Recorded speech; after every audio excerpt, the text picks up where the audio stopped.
ሰላም ጤና ይስጥልኝ የተከበራችሁ የቻናላችን ቤተሰቦች፣ ዛሬ በመላው ኢትዮጵያ ዘንድ ትልቅ ቁጭትና ሐዘንን ሲፈጠር የቆየው የህፃን ናኦድ ተክላይ ጉዳይ በመጨረሻ የፍርድ ውሳኔ አግኝቷል። የዘገየ ፍትህ እንደተከለከለ ይቆጠራል በማለት እናቱ ሲጮሁ የነበረው ፍትህ ዛሬ በሰሜናዊ ምዕራብ ዞን ማዕከላዊ ፍርድ ቤት ውሳኔ አግኝቷል። በገዛ አጎቱና መሰሎቹ ለገንዘብ ሲባል የታረደው የናኦድ ታሪክና ዛሬ የተሰጠው የሞት ፍርድ ሁኔታ በሰፊው እንመለከታለን። ናኦድ ተክላይ ገና የ9 ዓመት ህፃን ነው። ሐምሌ 2017 በትግራይ ክልል በሰሜናዊ ምዕራብ ዞን እንዳስላስ ሽራ ከተማ በአካባቢው ይህ አሰቃቂ ድርጊት ተፈጸመ። ወንጀለኞቹ ህፃኑን አግተውት በመውሰድ ከቤተሰቡ 2 ሚሊዮን ብር ጠየቁ።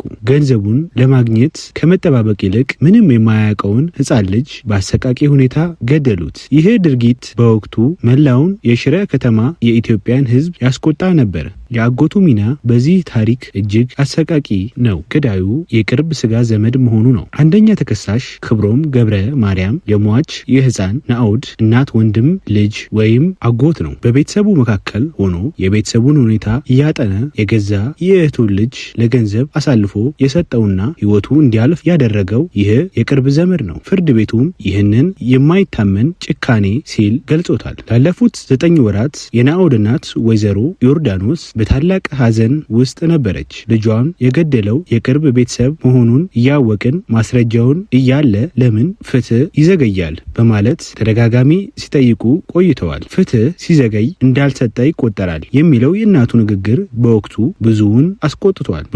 ብዙ ህዝብንም አነቃንቋል። ይህ ፍርድ ሂደቱ ከ1 ዓመት በላይ እንዲወስድ ያደረገው የፖሊስ ምርመራ ጥናትና የተከሳሾቹ ክህደት እንደነበረ ይታወቃል። በዛሬ ዕለት የሰሜናዊ ምዕራብ ዞን ማዕከላዊ ፍርድ ቤት በዋለው ችሎት 4ቱ ተከሳሽ ላይ የሚከተለውን ውሳኔ አስተላልፏል። አንደኛ ተከሳሽ ክብሮም ገብረ ማርያም የናኦድ አጎት በፈጸመው አስከፊና ጭካኔ የተሞላበት ግድያ የሞት ቅጣት ተፈርዶበታል። ሁለተኛ ተከሳሽ ከሰተ ደቡብና ጸጋይ በእያንዳንዱ ላይ 23 ዓመት ጽኑ እስራት ተበይኖባቸዋል። አንዶም ገብረ ሊባኖስ ይህ ግለሰብ ወንጀሉን ፈጽሞ የተሰወረ ቢሆንም ፍርድ ቤቱ በሌለበት የ25 ዓመት ጽኑ እስራት እንዲቀጣ ወስኗል። ይህ የፍርድ ውሳኔ ለማህበረሰቡ ትልቅ መልእክትን አስተላልፈዋል። ገንዘብ ከሰው ህይወት አይበልጥም። 2 ሚሊዮን ብር ለማግኘት የገዛ ዘመዱን መግደል መጨረሻው ሞትና እድሜ ልክ እስራት መሆኑን አሳይቷል። ምንም እንኳን ጊዜ ቢወስድም